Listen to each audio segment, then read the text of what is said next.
दोस्तों, क्या आपने कभी सोचा है कि क्या भूख किसी की कास्ट देखकर लगती है? क्या गरीबी किसी का रिलीजन देखकर आती है? जवाब है बिल्कुल नहीं। गरीबी सिर्फ गरीबी होती है। लेकिन आज हमारे देश में एक ऐसी अजीब सिचुएशन है जहां एलिजिबिलिटी होने के बावजूद सिर्फ जनरल कैटेगरी का होने के कारण कई गरीब और टैलेंटेड बच्चों को उनका हक नहीं मिल पाता। आज इसी सीरियस इशू पर बात करने के लिए दिल्ली के जंतर मंतर पर एक बहुत बड़ा प्रोटेस्ट चल रहा है। और ध्यान से सुनिए, ये आंदोलन आरक्षण को खत्म करने के लिए नहीं है, बल्कि उसमें कुछ जरूरी सुधार और रिफॉर्म करने के लिए हो रहा है। जरा ठंडे दिमाग से सोच कर देखिए, आज जनरल कैटेगरी के बच्चे दिन रात एक करके 95 या 98% मार्क्स लाते हैं, लेकिन फिर भी उन्हें न तो अच्छे कॉलेज में एडमिशन मिल पाता है और ना ही कोई कोचिंग में छूट मिल पाती है और ना ही उनका फाइनल सिलेक्शन हो पाता है। दूसरी तरफ उनसे बहुत कम मार्क्स लाने वाले बच्चे सिर्फ एक सर्टिफिकेट के दम पर आसानी से सीट और गवर्नमेंट जॉब पा जाते हैं। यहाँ एक बहुत बड़ा सवाल खड़ा होता है, जो बच्चे बिना मेरिट के सिर्फ कम मार्क्स लाकर पास हो रहे हैं, वो हमारे देश के फ्यूचर को कैसे आगे बढ़ाएंगे? क्या कम मार्क्स लाकर डॉक्टर बनने वाला इंसान बेस्ट डॉक्टर बन पाएगा? क्या कम मार्क्स लाने वाला इंजीनियर किसी पुल या इमारत का मजबूत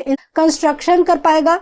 जब तक हमारे देश में सिलेक्शन आरक्षण के हिसाब से होगा, ना कि योग्यता के हिसाब से, तब तक देश असल मायनों में ग्रो कैसे करेगा? देश को आगे ले जाने के लिए टैलेंट को सपोर्ट मिलना चाहिए। आज हालत ये है कि आरक्षित वर्गों में भी बहुत से लोग बिल्कुल वेल सेटल्ड और रिच है, उनके पास पैसे और सारी फैसिलिटी है, फिर भी उन्हें आरक्षण का फायदा मिल रहा है। दूसरी तरफ जनरल कैटेगरी के जो बच्चे बिल्कुल गरीब हैं, उनके पास पढ़ाई तक के पैसे नहीं है, उन्हें कोई हेल्प नहीं मिल पाती। इसलिए इस पूरे सिस्टम में बदलाव की मांग की जा रही है, ताकि हर जरूरतमंद को जस्टिस मिल सके। चलिए बिल्कुल आसान भाषा में समझते हैं कि जंतर मंतर पर चल रहे इस प्रदर्शन की 5 मेन डिमांड्स कौन सी है।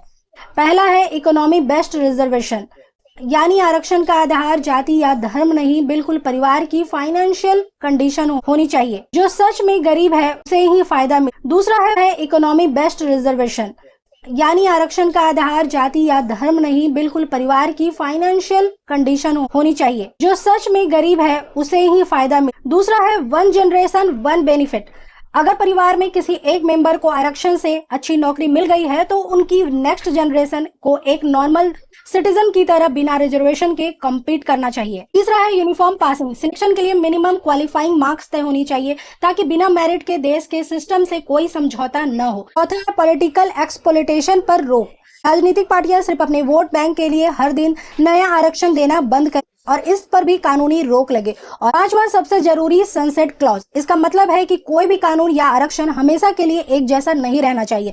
इसकी एक एक्सपायरी डेट या एंड डेट होनी चाहिए, या फिर समय समय पर इसकी कड़ी समीक्षा होनी चाहिए, ताकि ये लाइफ टाइम के लिए फिक्स ना हो जाए। दोस्तों, अब बात को खत्म करने से पहले मैं आप सभी से एक बेहद जरूरी बात करना चाहती हूँ, खास करके उनसे जो जनरल कैटेगरी से नहीं है। एक बार आप सब अपने दिल पर हाथ रखकर और पूरी ईमानदारी से सोचिए, अगर आप आर्थिक रूप से संपन्न हैं, आपका परिवार मजबूत है, तो क्या आपको ऐसा नहीं लगता सिर्फ एक सर्टिफिकेट के दम पर लिया हुआ आपका वो आरक्षण किसी दूसरे बहुत ही बेबस और गरीब बच्चे का हक छीन रहा है?